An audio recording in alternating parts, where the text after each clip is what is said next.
Consider the auto call and the reducing auto call as a staircase.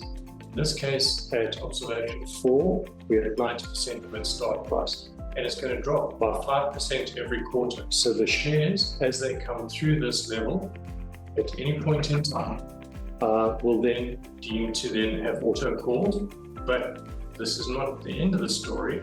This has been made even easier to auto call with a feature called a knockout trigger. So everything has been thrown at this product. What does the knockout trigger say? Any one product or any one share that goes through that observation level and meets the auto call is ticked off. It's knocked out of its consideration. It's considered as a temporary or a partial auto call, if you like, of that particular share. You don't need to consider it again in the future. And as all three go through this phase, once the third one has auto call, and you'll remember those descending levels, it's getting easier and easier to auto call. As the third one has gone through its auto call, the product then will close out. It would have continued paying, irrespective of where those knockouts happen. The quarterly coupon remains exactly the same, 5.2% every quarter. And then our final observation says your final income trigger at 5.2 pays out together with all your capital to your trading account on that payment date.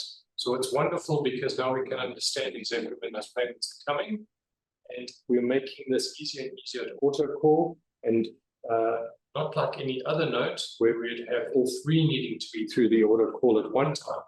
These can go through individually as they need to. The memory feature, the income trigger memory feature, you'll see in the green line, says that as long as the shares are at or above 50% of their start price, we are in the money, your quarterly coupons are going to flow. The memory feature, you'll remember, is if any one share drops below 50% during the life of the product, that income coupon will be put on hold, not lost, until we're back over the memory feature. So everything has been thrown at this.